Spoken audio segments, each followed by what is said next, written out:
Hello friends, আসসালামু আলাইকুম। Welcome to my YouTube channel Munni kitchen.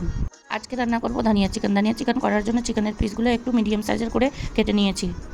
এবার চিকেনের মধ্যে হাফ চামচ হলুদ, 1 চামচ লবণ ভালোভাবে মাখিয়ে নেব। ম্যারিনেট করা চিকেনগুলো 30 মিনিট রেস্টে রেখে দেবো। মিক্সিং জারের মধ্যে ধনে পাতা, 4-5টা আইস কিউব, 1 পাক লেবুর রস দিয়ে ভালোভাবে পিষে নিব। আইস কিউবটা দেওয়ার জন্য ধনে পাতার কালারটা কালো হবে না, দেখুন কতটা সবুজ হয়ে আছে। এবারে একটা কড়াইয়ের মধ্যে 50 গ্রামের মতো সাদা তেল দিয়ে গোটা গরম মশলা, দারচিনি, এলাচ দিয়ে দেবো। এবারে 100 গ্রামের মতো পেঁয়াজ কুচি দিয়ে দেবো। পেঁয়াজটা 2-3 মিনিট একটু ভেজে পেঁয়াজটা সফট হলে ম্যারিনেশন করা চিকেনগুলো দিয়ে দেবো। পেঁয়াজের সঙ্গে চিকেনটা প্রায় 15 থেকে 20 মিনিট ভেজে নেব। এবার আদা রসুন বাটা দিয়ে দেবো।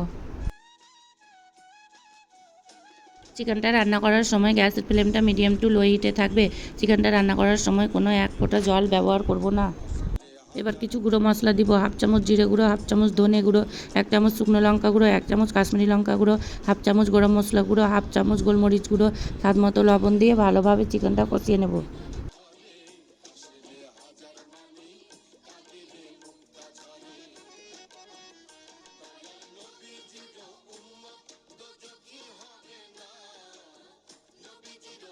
চিকেনটা ভালোভাবে কষানো হয়ে গেছে, চিকেনটা প্রায় সিদ্ধ হয়ে গেছে। এবার বেটে রাখা ধনে পাতাটা দিয়ে দেবো।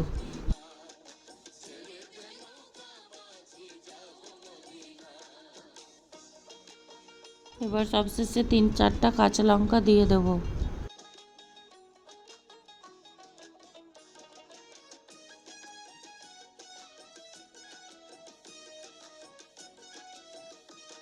হয়ে গেছে ধনেপাতা দিয়ে চিকেন রান্না। দেখুন চিকেনের কালারটা কতটা সুন্দর হয়েছে।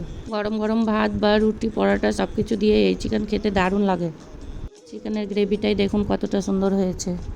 আমার রেসিপিটি ভালো লাগলে আমার চ্যানেলটি সাবস্ক্রাইব করে লাইক, কমেন্ট, শেয়ার করে দিবেন প্লিজ।